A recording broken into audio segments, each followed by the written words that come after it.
নমস্কার বন্ধুরা, cooking pharmacy চ্যানেলে সবাইকে স্বাগত জানাই। আজকে আমি আলু পটল ভাজা রেসিপিটা করব, যেটা রুটি, পরোটা বা ভাতের সাথে সব কিছুর সাথেই খুব ভালো লাগবে খেতে। তো সেরকমভাবেই আমি রেসিপিটা বানাতে চলেছি। তো চলো বন্ধুরা, পুরো ভিডিওটা দেখার জন্য অনুরোধ রইল। দেখতে থাকো, আশা করি তোমাদের ভালো লাগবে। দেখো বন্ধুরা, আজকে আমি পটল আলু ভাজা করব, যেটা রুটি, পরোটা, লুচি সব কিছুর সাথেই খাওয়া যাবে, আবার ভাতের সাথেও খাওয়া যাবে। এই জন্য আমি এখানে দেখো লম্বা লম্বা করে পটলগুলোকে কেটে নিয়েছি, আর এখানে ঝিরিঝিরি করে আলু কেটে নিয়েছি। এখানে পেঁয়াজ, রসুন নিয়েছি, আর কাঁচা লঙ্কা কুচি নিয়েছি। তো চলো বন্ধুরা, রেসিপিটা শুরু করি, দেখতে থাকো। আমি সর্ষের তেল বসিয়ে দিয়েছি। এখানে 5 ফোড়ন দিলাম,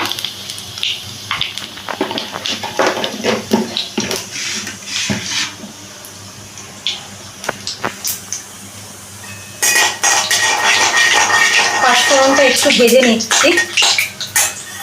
এখানে কুচনো পেঁয়াজ আর কাঁচা লঙ্কাটা আমি দিয়ে দিলাম।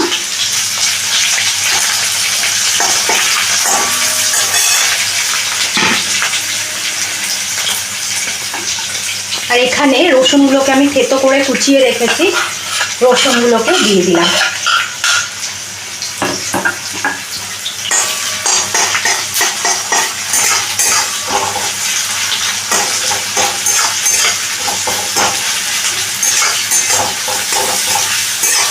দেখো বন্ধুরা, এখানে পেঁয়াজ, রসুন আর কাঁচা লঙ্কাটা কিন্তু সুন্দর করে ভাজা হয়ে গেছে, সুন্দর গন্ধ বেরোচ্ছে। এইবারে আমি এখানে পটল আর আলুটা যেটা ঝিরিঝিরি করে কেটে রেখেছি, এগুলো আমি দিয়ে দিচ্ছি।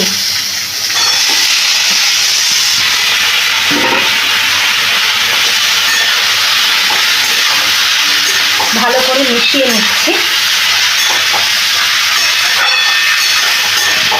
এগুলোকে একটু আমি ভাজা ভাজা করে নেবো। আলু আর পটলটা কিন্তু খুব সুন্দর করে দেখো ভাজা হয়ে গেছে। এবার আমি এটার মধ্যে একটা টমেটো কুচিয়ে রেখেছি, টমেটোটা দিয়ে দিলাম।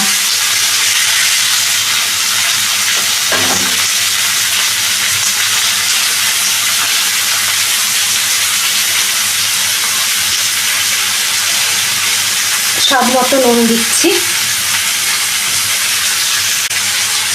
সামান্য একটু জিরে গুঁড়ো,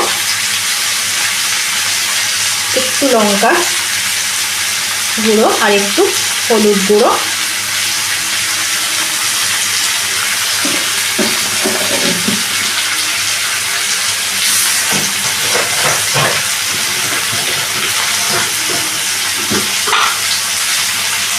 সামান্য একটু চিনি দিলাম।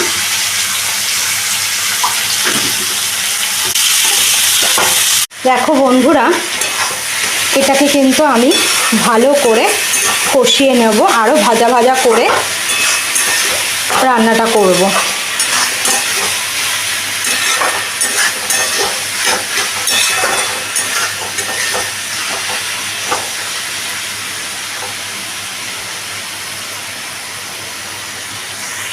বন্ধুরা, খুব সুন্দর কিন্তু আমার এটা ভাজা হয়ে গেছে, সব সেদ্ধও হয়ে গেছে পটল আলু।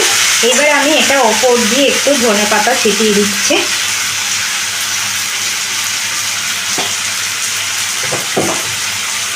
রান্নাটা কিন্তু আমার হয়ে গেছে।